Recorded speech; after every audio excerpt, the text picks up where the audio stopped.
First question is, what tasks do you think were assigned to the dog and the ox?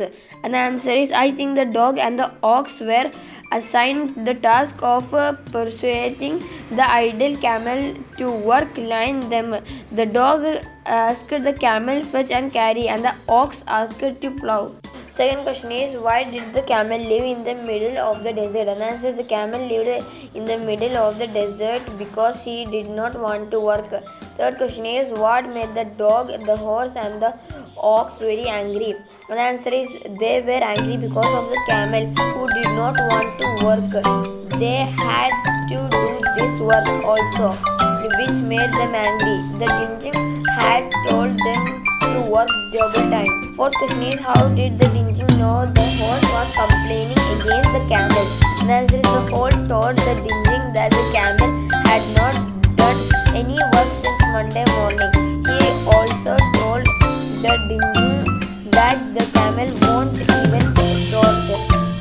This is how dinging knew that the horse was complaining against the camel. First question is, the camel was looking at his own reflection in the pool. What does it suggest to you about the camel?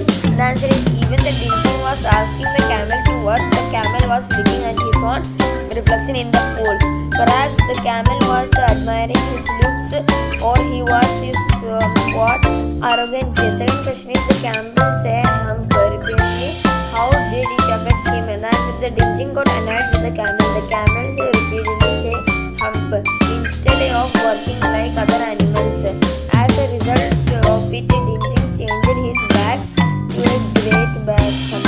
Third question is, what according to the dinging was the use of hump? And the answer is, the purpose of the hump according to the dinging was that now the camel could live on his hump without eating for 3 days. Fourth question is, he has never yet learned to behave.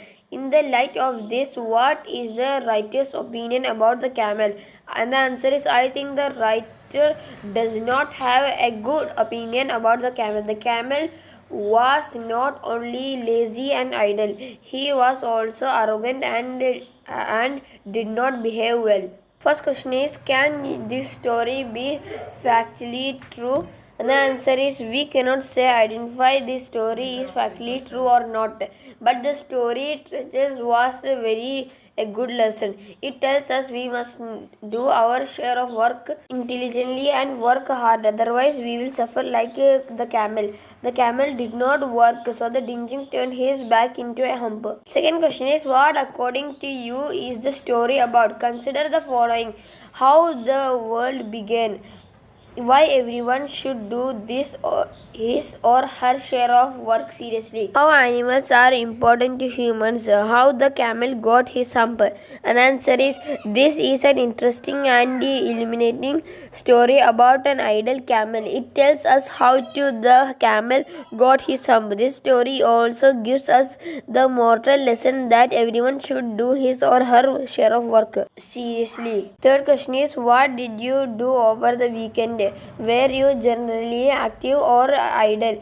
Please check your bag before starting to discuss. Answer the question. And the answer is, generally speaking, weekends are relaxing off periods for most of us, but for me it is a busy period. On Sunday I play cricket with my friends. I also help my mummy with household work. Besides it, I do balance of homework which I could not do during weekends. That is why perhaps I do not have hump on my back.